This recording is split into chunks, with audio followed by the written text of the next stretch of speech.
पिछले वीडियो में देखा था results drawn from monohybrid cross bye Mendel. Mendel ने क्या क्या कंक्लूजन्स निकाले या फिर रिजल्ट्स निकाले थे मोनोहाइब्रिड क्रॉस से। सो आज के हम इस वीडियो में देखेंगे कि how genetic cross is related to meiosis, कि जेनेटिक क्रॉस मियोसिस से कैसे रिलेटेड है। तो बेसिकली जब मेंडल ने अपना काम शुरू किया था रिगार्डिंग द मोनोहाइब्रिड क्रॉस, तब उन्हें जीन और क्रोमोसोम का जो रिलेशन है उसके बारे में कुछ पता नहीं था। बाद में मेंडल का वर्क जब रीडिस्कवर हुआ तब भी लोगों को जो कंसेप्ट था जीन और क्रोमोसोम का, उनके बीच में जो रिलेशन था उसके बारे में बहुत अनक्लियर थे। तो उसके बाद वॉल्टर सूटन उन्होंने क्या किया, एक थ्योरी पुट फॉरवर्ड की। उस थ्योरी का नाम था chromosomal theory of heredity. So ये थ्योरी क्या कहती है, तो basically according to this theory जो जीन्स होते हैं वो जीन्स बेसिकली क्रोमोसोम्स पे प्रेजेंट होते हैं। सो इसके बाद लोगों को जो रिलेशन था जीन्स और क्रोमोसोम का वो क्लियर हो गया कि उन्हें पता चला कि वो जो जीन्स होते हैं वो बेसिकली क्रोमोसोम पे प्रेजेंट होते हैं। सो ये जो थ्योरी थी क्रोमोसोमल थ्योरी ऑफ हेरिडिटी, ये पुट फॉरवर्ड की थी किसने, वॉल्टर सूटन ने। So basically according to him जो होमोलॉगस क्रोमोसोम होते हैं, होमोलॉगस पेयर ऑफ क्रोमोसोम किसी भी एक सेल में प्रेजेंट होते हैं।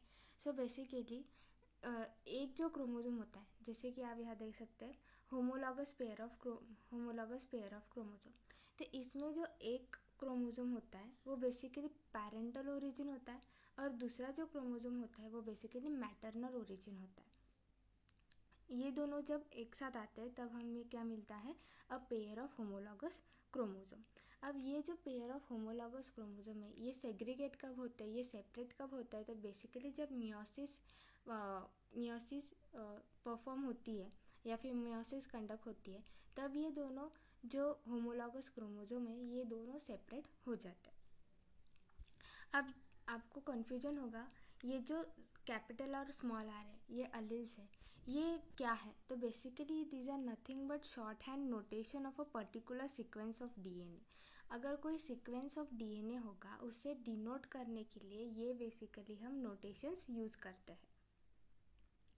सो बेसिकली अब जैसे हमने अगर जीन ले लिया, हमें पता है कि जीन्स के दो अल्टरनेट फॉर्म होते हैं जिसे हम क्या कहते हैं, अलील्स कहते हैं। अब यहाँ पे दो अलील्स है होमोलॉगस क्रोमोसोम पे, एक होमोलॉगस क्रोमोसोम पे क्या अलील है, कैपिटल आर, और दूसरे होमोलॉगस क्रोमोसोम पे है स्मॉल आर। अब बेसिकली जब क्रोमोसोम का रेप्लिकेशन होगा, अब क्रोमोसोम का रेप्लिकेशन कब होता है, तो बेसिकली क्रोमोसोम का जो रेप्लिकेशन होता है वो होता है एस फेज में, एस फेज ऑफ मियोसिस।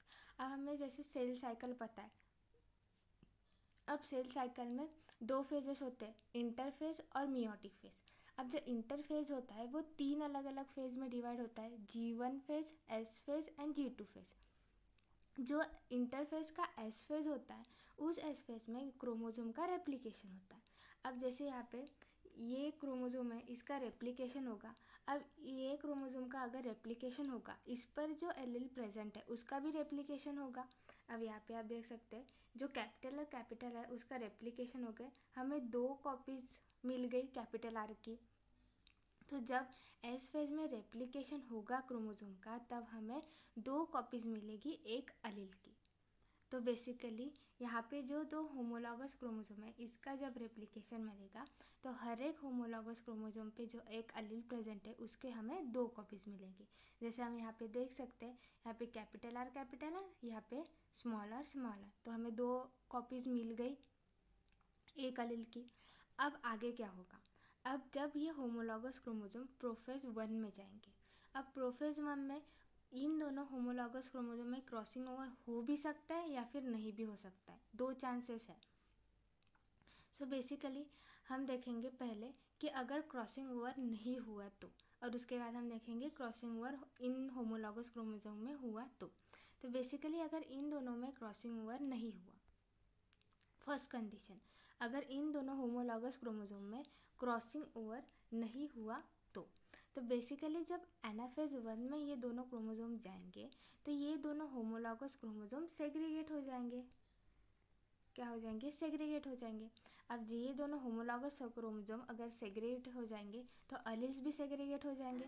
तो दोनों अलील सेग्रीगेट कब होंगे, कब होते हैं, तो बेसिकली ये दोनों अलील्स एनाफेज 1 में सेग्रीगेट हो जाएंगे अगर क्रॉसिंग ओवर नहीं हुआ तो। और बाद में एनाफेज 2 में ये जो होमोलॉगस क्रोमोसोम है इसके 2 क्रोमैटिड्स है, ये फर्स्ट और ये सेकेंड। सो बेसिकली एक होमोलॉगस क्रोमोसोम के 2 क्रोमैटिड्स है, तो ये दोनों क्रोमैटिड्स कब सेपरेट होंगे, तो बेसिकली ये दोनों क्रोमैटिड्स एनाफेज 2 में सेपरेट हो जाएंगे और हमें आइडेंटिकल जो अलील्स है, आइडेंटिकल अलील्स सेपरेट हो जाएंगे एनाफेज 2 में। सो बेसिकली यहाँ पे एक बात ध्यान में रखना, अगर क्रॉसिंग ओवर नहीं हुआ तो जो अलील्स है वो कब सेपरेट होगी, एनाफेज 1 में, और एनाफेज 2 में दोनों ही आइडेंटिकल अलील सेपरेट हो जाएंगे। और अब हम देखेंगे कि अगर क्रॉसिंग ओवर हुआ तो, अगर क्रॉसिंग ओवर हुआ दोनों होमोलॉगस क्रोमोसोम में, तो बेसिकली यहाँ पे आप देख सकते हैं कि ये होमोलॉगस क्रोमोसोम है, इसके क्रोमैटिड है, और ये दूसरा होमोलॉगस है उसके 2 क्रोमैटिड्स। यहाँ पे कैपिटल आर, यहाँ पे कैपिटल आर, यहाँ पे स्मॉल आर, यहाँ पे स्मॉल आर। तो अगर इन दोनों में क्रॉसिंग ओवर हुआ तो ये स्मॉल आर यहाँ पे आ जाएगा और ये कैपिटल आर यहाँ पे आ जाएगा, जैसे यहाँ पे कंडीशन आपको दिख रही है। इस होमोलॉगस क्रोमोसोम के दोनों जो क्रोमैटिड है वो कैसे है, रिकॉम्बिनेंट, और इस होमोलॉगस क्रोमोसोम के भी जो 2 क्रोमैटिड्स है वो कैसे है, रिकॉम्बिनेंट। अब जब एनाफेज 1 में ये दोनों होमोलॉगस क्रोमोसोम सेग्रीगेट हो जाएंगे तब हमें नॉन आइडेंटिकल क्रोमोसोम मिलेंगे। नॉन आइडेंटिकल मतलब यहाँ पे होमोलॉगस क्रोमोसोम पे 2 अलग अलग अलील्स प्रेजेंट है और यहाँ पे भी क्रोमोसोम पे 2 अलग अलग अलील्स प्रेजेंट है। तो बेसिकली जब एनाफेज 1 में सेग्रीगेशन हो जाएगा तब रिकॉम्बिनेंट अलील्स हमें मिलेंगे। अब जब एनाफेज 2 में ये होमोलॉगस क्रोमोसोम के जो क्रोमैटिड्स है वो सेपरेट हो जाएंगे। अब ये जो क्रोमैटिड जो सेपरेट होंगे एनाफेज 2 में वो कैसे होंगे, नॉन आइडेंटिकल। कैसे होंगे, नॉन आइडेंटिकल। और जब हमने फर्स्ट केस देखी थी जिसमें क्रॉसिंग ओवर नहीं हुआ था, तब एनाफेज 2 में जो क्रोमैटिड क्रोमोसोम के सेपरेट हुए थे वो कैसे सेपरेट हुए थे, आइडेंटिकल। लेकिन जब क्रॉसिंग ओवर होता है तब एनाफेज 2 में जो क्रोमैटिड सेपरेट होंगे वो कैसे सेपरेट होंगे, नॉन आइडेंटिकल। तो ये बात आपको ध्यान में रखनी है जब क्रॉसिंग ओवर होगा और जब क्रॉसिंग ओवर नहीं होगा।